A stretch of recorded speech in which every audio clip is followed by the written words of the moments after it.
You know how families have a way of pretending they're better than they are? Of smiling in your face while slicing you up behind your back? Well, that was mine. Every year, the same family reunion, the same fake hugs, the same strained laughter. But this year was different. This year, my 8-year-old son shut them all up, and he did it standing on a plastic lawn chair, holding a juice box like a mic. It started like this.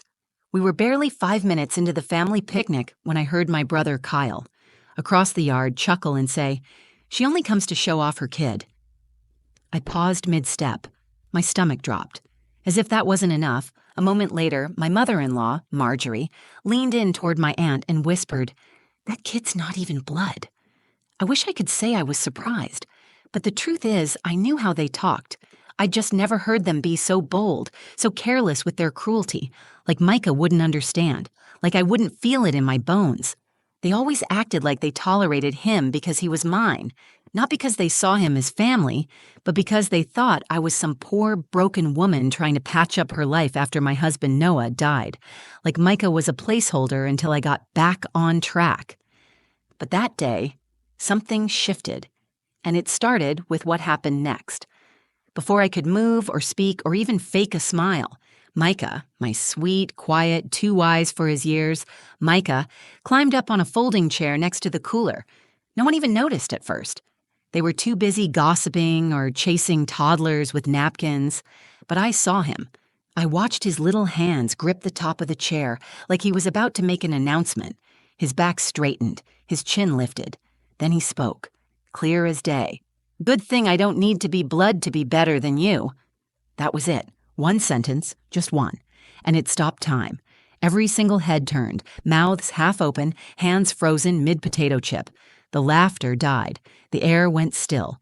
And for the first time in a long time, I didn't feel small in front of my family. I felt tall because my son stood taller than all of them. Let me back up for just a second so you understand why this hit so hard. I'm Lena, 34, widow, mother, daughter, sister. And for the last few years, survivor of the most awkward family gatherings imaginable. My husband Noah died in a car crash just 3 months before we finalized the adoption of Micah. We had started the process together, but I finished it alone. Micah was 5 when he came home. He'd bounced through the system with a smile that was too polite and eyes that saw too much. From day one, he called me Mom. And from day one, my family saw him as a footnote in my grief. To them, he wasn't really my son. He was a charity project, a badge of trauma, something I did to feel whole again. But to me, he is my son. No asterisks, no footnotes, just mine. And Micah knew, he always knew, when he was being talked about like a rumor instead of a person. He's got that gift, you know? That way of catching things adults think are too quiet to hear, too subtle to notice. But he notices everything. So when Kyle made his jab and Marjorie muttered her poison, I knew he heard it. I saw it in the way his jaw tightened just a little, in how he didn't even sip his juice box, in the way he climbed onto that chair with the calm of someone who wasn't afraid of the truth. And in 9 words, he turned a yard full of judgment into a silence so loud, even the birds stopped chirping. He didn't yell, he didn't cry, he didn't flinch. He just told them exactly what they needed to hear, and they couldn't look away. That was the moment my son became something they hadn't expected, a mirror, one that showed them exactly who they were. And after that day, they never whispered around him again. I wasn't planning on going to the reunion this year. It had been 2 years since I'd last shown my face at one, and honestly, it hadn't gone well. Lots of tight-lipped smiles, bless your heart comments, and people avoiding eye contact with Micah like his existence made them uncomfortable. Afterward, I swore I'd never put him or myself through that again. But kids have a way of making you try again when you've given up. "Will there be cousins there?" Micah asked one night as we cleaned up dinner. "Probably," I said, trying to keep it light. "Will they be nice this time?" That question just sat there between us. He didn't look up, just kept stacking his plate on the drying rack like he didn't just twist a knife in my gut. So I said yes, and I meant it. I wanted to believe that maybe 2 years had softened them. Maybe they'd come around. Maybe they'd see what I see him. The reunion was being held at my Aunt Shirley's lake house. Again, same picnic tables, same paper plates, same uneven backyard lawn where someone always twisted an ankle by dessert, same awkward gathering of blood relatives and emotional strangers. I wore a casual white dress, nothing fancy, just enough to look like I was trying. Micah wore the light blue button-down he picked out himself, because it makes me look like someone who matters. I wanted to cry when he said that, but instead I just smiled and told him, "You are someone who matters." As we pulled up, the familiar wave of anxiety washed over me, the kind that starts deep in your gut and works its way up your spine, that tight feeling like you're walking into a test you didn't study for, but you're still the main topic. I scanned the yard. There was my cousin Jamie, already drinking from a red Solo cup at 1 p.m., my Uncle Richard grumbling about the lack of parking, and of course Kyle, my younger brother. Same smug look, same sideways glances. Kyle and I haven't had a real conversation in years. He's one of those people who smiles with his mouth, but not his eyes. After Noah died, he told me, "You'll bounce back. You're strong." Then never brought it up again. When I adopted Micah, he laughed and said, "Guess grief makes people do weird things." And then there was Marjorie. My mother-in-law had always been a complicated woman. Even when Noah was alive, she'd kept me at arm's length, polite but cold. When we told her we were adopting, she called it unnatural. Said blood was what held families together, not papers and signatures. She never truly forgave me for going through with the adoption after Noah died. She said I was confusing grief with motherhood. I didn't respond. Some wounds don't deserve words. They deserve silence. But despite all of that, I came. Because Micah deserved a chance to feel like he belonged, to be part of something bigger, to run around with cousins, eat watermelon slices, and stay up too late chasing fireflies. And I wanted to believe, deep down, that maybe time had changed them, that maybe people can grow. As we walked into the yard, Micah grabbed my hand. "You okay, Mom?" I looked down at him, those bright brown eyes, that calm little soul, and I nodded. "Yeah, baby, I'm good." He smiled, let go, and ran toward the snack table like it was the finish line of a race. I stayed back, watched, waited. Tried to pretend the tightness in my chest was just nerves and not a deep-rooted fear that history was about to repeat itself. People noticed us, of course. Some came up with friendly enough hellos. Others just waved from a distance. No one said anything cruel, but the silence carried weight. And then came the whispers, the laughter that wasn't meant to be heard, the glance, the words. That's when Kyle opened his mouth. That's when Marjorie followed. That's when I realized they hadn't changed at all. And that's when my son, the boy they thought they could dismiss, climbed up on a chair and changed everything. The moment we stepped onto the lawn, I knew it was going to be one of those days. The sun was too bright, the grass was still wet from the morning dew, and the whole yard smelled like too much sunscreen and undercooked hot dogs. But worse than any of that was the feeling in my chest, the kind of tension that starts before anything actually happens, but your body already knows. I tried to brush it off. Micah had found a small group of cousins tossing beanbags near the patio. He approached them slowly, with that careful politeness he always carries around other kids. "Can I play?" he asked, smiling like he didn't already know the answer might be no. The younger ones nodded. The older ones, especially Kyle's son Ethan, just stared. I kept one eye on him while pretending to help Aunt Shirley arrange bottled water into one of the coolers. Every so often, I heard little comments float through the air like gnats. "Is that her kid? She adopted him after Noah died, right? Looks nothing like her." None of them whispered. I tried to focus on Micah.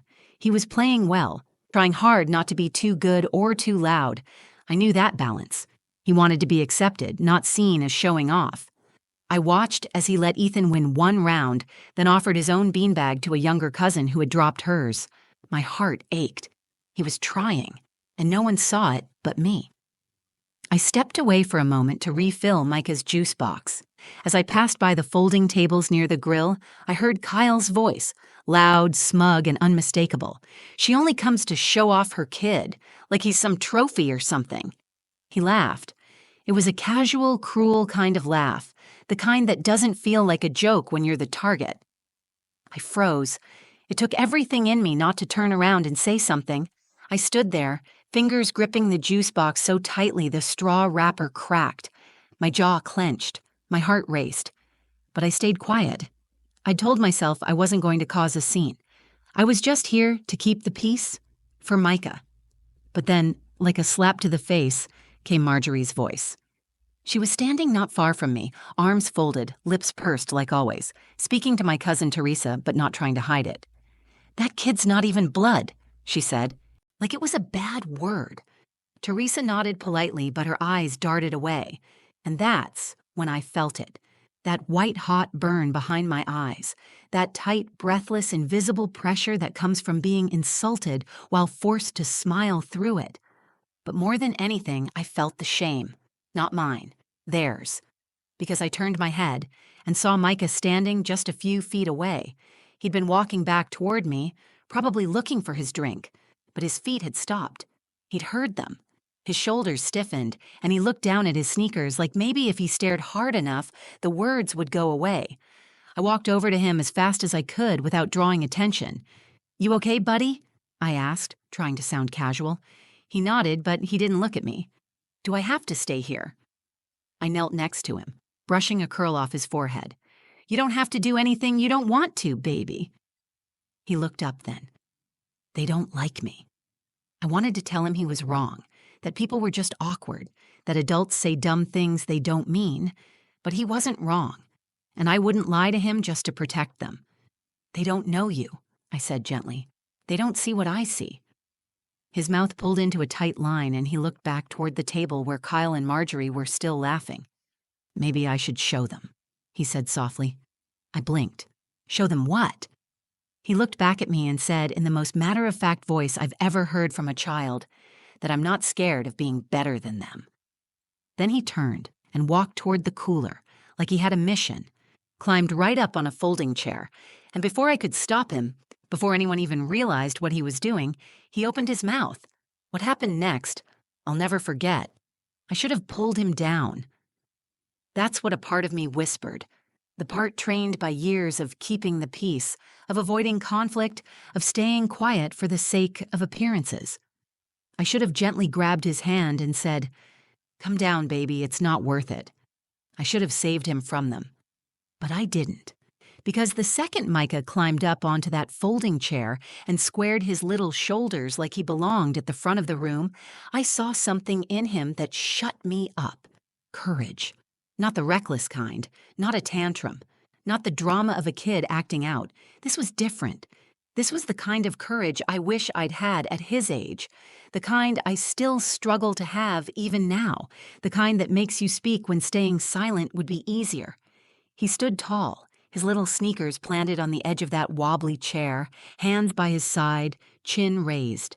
The sunlight caught the side of his face, and for a moment, I swear, he looked older. Not like a child, like a force.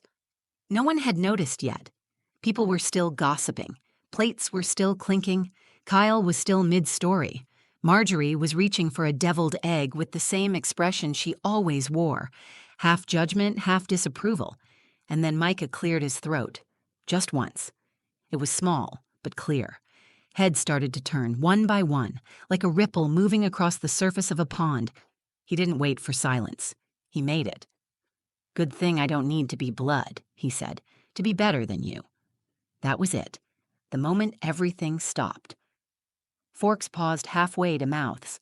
Conversations died. The buzz of the reunion turned into a stunned hush, thick and heavy. Every head turned toward the cooler. My son stood there, a juice box in one hand, a quiet fire in his eyes, calm, steady, not angry, but not afraid either, like he'd been waiting for the right moment, and now it had arrived. I didn't move. My breath caught in my throat, not out of fear, but awe, because I knew what that moment cost him. To speak in front of people who had whispered behind his back, to claim space in a family that hadn't offered it willingly, to stand in a room full of people who never truly saw him and make them look. He took a slow sip of his juice like he wasn't in the middle of detonating a bomb. Then he added, I know I wasn't born in this family, but I'm not the one who whispers and lies. I don't laugh at people behind their backs. I'm not fake. You could have heard a fly land on the potato salad. I watched Kyle's face shift from amusement to discomfort to defensiveness. He tried to laugh. All right, buddy, let's settle down. But Micah didn't let him. He turned his gaze straight to Kyle and said, I'm not your buddy, I'm her son. Then he pointed at me, and I couldn't hold it in anymore. I felt my chest swell, with pride, with love, with something that had been waiting years to breathe. I wanted to run to him, hug him, tell him how brave he was. But I didn't, because in that moment he didn't need me to protect him. He was protecting himself. Micah looked around once more, at all the stunned faces, at Marjorie's frozen posture, at the cousins too ashamed to meet his eyes. And then he stepped off the chair, slowly, with dignity. He walked back to me, and as he did, the silence continued. No one clapped. No one said a word, but something had shifted. They weren't looking at him like he was an outsider anymore. They were looking at him like he was someone who had just flipped their perfect little world on its head. He reached my side and slipped his hand into mine. Did I do okay? He asked quietly, eyes still focused forward. I squeezed his hand. You did more than okay, I said. You reminded them who we are. He leaned into my side, and we stood there like that for a few seconds. Me and my son, my real son. I didn't speak. I didn't defend him. He didn't need my defense. He'd already spoken the truth, and the truth didn't need to whisper. The air didn't go back to normal after Micah stepped off that chair. If anything, it got heavier, like the whole backyard had to adjust to what just happened. You could feel the discomfort in the silence, people unsure whether to act like nothing had been said or finally acknowledge that something had. Micah didn't look back. He walked straight to me, head high like he hadn't just called out half the family in the most graceful, savage way possible. But I could see it. The way his chest was rising a little faster. He felt it too. He knew exactly what he'd done. I reached down, ran my fingers through his curls, and whispered, You were brave. He nodded, still facing forward, as if turning around would be giving them something they didn't deserve. That's when Marjorie stood up. It was slow, stiff. She adjusted her cardigan, smoothed her skirt, and walked toward us. My entire body tensed. I didn't know if she was coming to confront me, scold Micah, or throw one of her carefully chosen insults disguised as concern. She stopped in front of us and looked at Micah first, then at me. There was no smile, no warmth, just that same unreadable expression she'd worn for years. And then quietly, she said, He's bold, just like Noah. My breath caught in my throat. That was the first time she'd said my husband's name to me in over a year, and the first time she'd ever acknowledged Micah as anything but a complication. He didn't get that from me, I said, steady but direct. She paused, her jaw clenched. Number. But he got the honesty. Noah never cared what people thought either. I wanted to speak, but I didn't. Not yet. She looked at Micah again. I was wrong, she said, voice barely above a whisper. Not about blood, about everything else. Micah didn't answer. He just stared at her, calm, still. Then he said, I don't need you to like me. I just needed you to listen. Marjorie nodded once, sharp, abrupt, then turned and walked away without another word. It wasn't an apology, but it was the closest she'd ever come to one, and somehow that was enough. Kyle was next. He didn't walk toward us, though. He stood by the grill, arms folded, expression twisted like he couldn't decide whether to double down or pretend the last 10 minutes hadn't happened. Nice little speech, he muttered, just loud enough. I turned to him. It wasn't a speech, it was a truth you didn't want to hear. He shook his head and gave a smirk that didn't quite land. This is why we don't invite drama. No, I said, louder now. This is why you stay uncomfortable. Because the second someone holds up a mirror, you call it drama instead of growth. He looked around, saw the cousins watching, the aunts and uncles pretending not to eavesdrop, and for once he had no comeback. Micah squeezed my hand. Can we go home now? Soon, I said. One more minute. I walked with him back to the snack table where he'd been earlier, picked up the same juice box he'd dropped when everything started. It was warm now, but he took a sip anyway. "Do you want to sit for a bit?" I asked. He looked up at me, then shook his head. I already stood. Something about that hit deep. Not "I'm tired," not "I want to go," just I already stood. He'd done what he needed to do, and I realized so had I. Because all those years I spent holding my tongue, swallowing shame, trying to make these people see my son as enough. It was Micah who finally forced them to look. He didn't beg, he didn't break, he just stood. And in doing that, he didn't just speak for himself. He spoke for me, too. For every time I walked into a room and felt small, for every time I sat at a dinner table where the silence cut deeper than words, for every time I pretended I didn't hear the things they said, he had taken all of that weight and turned it into power. That day, my son didn't just earn respect, he claimed it. We didn't stay much longer after that. I thanked Aunt Shirley, hugged the few relatives who had the decency to look us in the eye, and gathered our things, while Micah waited quietly at the car. As I buckled him in, he leaned his head against the seat and let out the smallest sigh. Not tired, just done. And honestly, so was I. The ride home was quiet. No music, no talking. Just the hum of the road and the silence that follows when something big has happened. Something that doesn't need to be rehashed right away.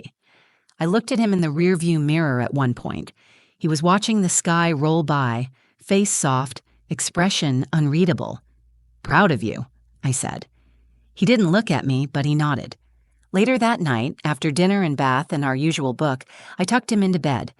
As I was turning off the light, he spoke up. "Do you think they'll hate me now?" That broke me more than anything that happened at the reunion. "No," I said softly, sitting back down on the edge of the bed. "I think they finally saw you." He looked at me then. "Did you ever feel like that? Like people hated you?" "Sometimes," I admitted, "but I let them make me feel small. You didn't." He rolled onto his side, processing that in his own quiet way. "I wasn't mad," he said, "just tired of pretending like I didn't hear them."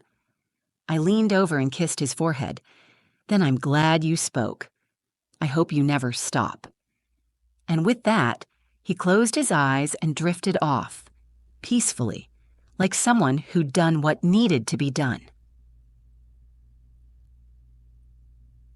In the weeks that followed, something shifted. Not drastically, not overnight, but slowly the energy around us changed. A week later, I received a small envelope in the mail, no return address. Inside was a folded piece of stationery with gold trim and a handwritten message. "Micah has more family in his heart than I ever had in mine. Marjorie." No apology, but an acknowledgement. It was enough. At the next birthday party, my cousin Teresa made a point to come sit beside Micah. She brought him a little origami kit because she remembered him folding napkins at the reunion. They spent half the afternoon trying to make paper dragons. Kyle? He never apologized. I didn't expect him to. But at Thanksgiving, he walked over to Micah and handed him the gravy boat without a word. It doesn't sound like much, but from Kyle, that was practically an olive branch dipped in gold. And maybe the biggest change was in me. I stopped waiting for them to make room for Micah. I stopped hoping they'd accept him or that their opinions would validate my motherhood. I realized, finally, that I had spent too long giving people power they hadn't earned.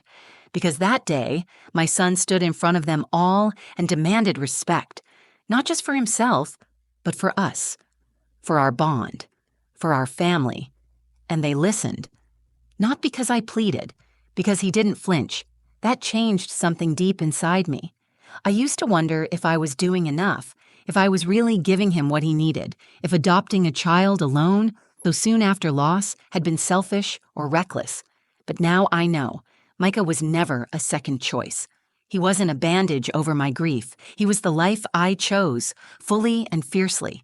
And in return, he chose me right back, not just in words or on paper, but in every small act of love, every shared look, every truth he spoke into a world that didn't want to hear it.